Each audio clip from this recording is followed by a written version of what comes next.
Sir 28ರ ಚುನಾವಣೆಯಲ್ಲಿ next seat ಹಂಚಿಕೆ ವಿಚಾರದಲ್ಲಿ ಗೊಂದಲ ಆಗಿ ಮುಂದೆ ಮೈತ್ರಿ ಮುರಿದೋಗೋ ಚಾನ್ಸಸ್ ಇದೆ ಅಂತ ಹೇಳ್ತಿದ್ದಾರೆ. ನೋಡಿಪ್ಪ, ಗೊಂದಲಕ್ಕೆ ಎಡೆ ಮಾಡಿಕೊಡ್ತಕ್ಕಂಥ ಪ್ರಶ್ನೆ ಇಲ್ಲ.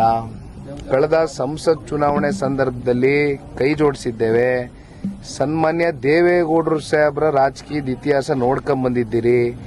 ಅವರು ಅತ್ಯಂತ ಸ್ಪಷ್ಟತೆಯಿಂದ ರಾಜಕಾರಣ ಮಾಡ್ತಕ್ಕಂಥವ್ರು. ಇಲ್ಲಿಯವರೆಗೂ ಅವರೇನು ಸಂಸತ್ ಚುನಾವಣೆವರೆಗೂ ಅವರೇನು ಕ್ಲಿಯರೆನ್ಸ್ ಕೊಟ್ಟಿರಲಿಲ್ಲ ಬಿಜೆಪಿ ಜೊತೆ. ಹಿಂದೆ ಕುಮಾರಣ್ಣ ಅವರು ಮೊದಲನೇ ಬಾರಿ ಮುಖ್ಯಮಂತ್ರಿಗಳಾದಾಗಲೂ ಕೂಡ ಸನ್ಮಾನ್ಯ ದೇವೇಗೌಡರಿಗೇನು ಸಂಪೂರ್ಣವಾಗಿ ಸಮಾಧಾನ ಇರಲಿಲ್ಲ. ಅದು ನೋಡಿದ್ದೀರಿ, ರಾಜ್ಯದ ಜನತೆ ನೋಡಿದ್ದಾರೆ, ಅದರಲ್ಲೇನು ಮುಚ್ಚುಮರೆ ಇಲ್ಲ. ಆದರೆ ಇವತ್ತು ದೇಶದ ಗೌರವಾನ್ವಿತ ಪ್ರಧಾನಮಂತ್ರಿಗಳು, ನಮ್ಮ ಭಾರತ ದೇಶ ಇದ್ದಂಥ ಪರಿಸ್ಥಿತಿ ಈಗ ನಾವು ಇರ್ತಕ್ಕಂಥ ಆರ್ಥಿಕ ಒಂದು ದೊಡ್ಡ ಶಕ್ತಿಯಾಗಿ ಈಗ 3ನೇ ಸ್ಥಾನಕ್ಕೆ ಹೋಗಿ ತಲುಪತಕ್ಕಂಥದ್ದು ನಾವು ಕಾಣಬಹುದು.